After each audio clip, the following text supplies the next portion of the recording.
Une carotte qui essaye de faire de la cuisine mais qui arrive pas. On appelle ça comment? Bah, une carotte râpée.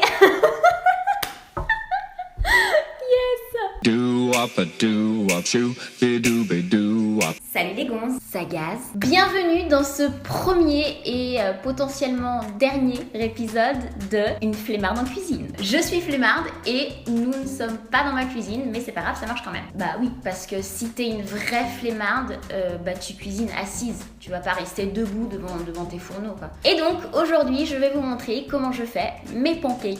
Est-ce qu'il est nécessaire de dire que je ne sais pas cuisiner? C'est bien ce que je pensais. Par contre, pour moi, le petit déjeuner, c'est, comment dire, c'est sacré. Limite, tu mets un pancake et Enrique Iglesias, et ben, je vais choisir Enrique Iglesias. Je choisirai Enrique Iglesias, ok. Mais on est là, c'est kiff-kiff. Récapitulons parce que je me suis un peu perdue là. Je suis donc flemmarde, je ne sais pas cuisiner, mais j'aime manger. Du coup, je vais vous montrer comment faire des pancakes qui sont non seulement délicieusement bons, mais en plus de ça, healthy et surtout facile et rapide à faire. Enfin, que demander de plus quoi. Et pour ceci, nous allons avoir besoin de la farine d'avoine, un œuf, du yaourt à la grecque, une banane évidemment, de la cannelle et pour finir, une petite bougie odeur gâteau aux cookies. Et ça en fait, c'est si vous vous foirez, et ben l'odeur, ça va vous donner l'impression de manger quelque chose de bon. Première étape très simple, j'ai confiance en vous. 2 petites cuillerées de farine d'avoine.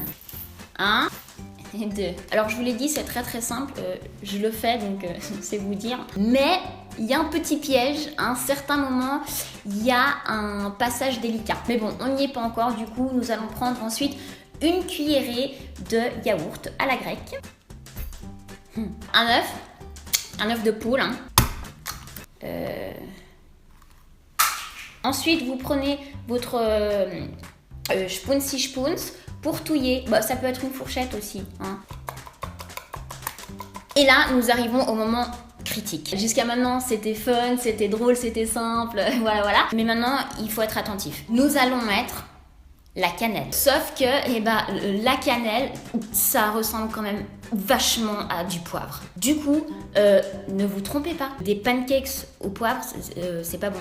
Je sais de quoi je parle. Je vous aurais prévenu. Donc moi, j'adore la cannelle, alors j'en mets pas mal. Hein. On va pas se priver.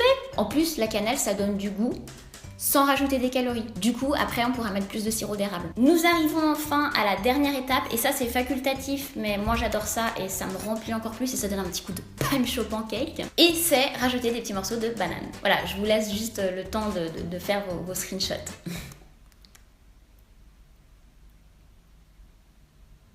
Voilà, on peut continuer. Alors, on ouvre la banane, hein, et on coupe en tout petits morceaux. Faut pas que ce soit trop gros. Hein. Et en général, quand on arrive à la moitié de la banane comme ça, et on se rend compte qu'une banane en entier, c'est trop. Et on se sent un peu coupable de mettre toute la banane dans le pancake. Du coup, ce que je vous propose, c'est de vraiment manger comme ça. Ça compte pas dans les calories. On touille délicatement avec la banane.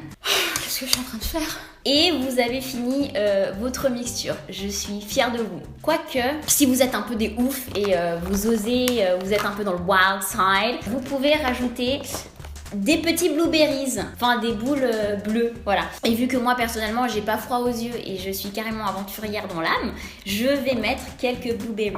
Et maintenant c'est l'heure de la cuisson. Je vais donc prendre, je crois qu'on appelle ça une poêle. Voilà, donc je vais cuire mon pancake et je reviens. 5 minutes later. Après quelques petites minutes de cuisson, votre pancake devrait ressembler à ceci. Si par tout hasard votre pancake ressemble à ça, bah c'est que vous vous êtes trompé quelque part. Hein. Et de ce fait, vous ne passez pas le test de la flemmingite aiguë. De toute façon, les pancakes tout parfaits, tout plats, tout ronds, etc., c'est carrément surcoté, hein, comme dirait l'autre. Et qu'est-ce qu'on a appris dans une de mes vidéos précédentes? Ne pas juger un moine par sa couverture. Donc si vous reproduisez cette petite recette, j'attends vos photos sur Instagram. N'oubliez pas de me taguer. Il fallait oublier le sirop d'érable, le meilleur. So scandalous.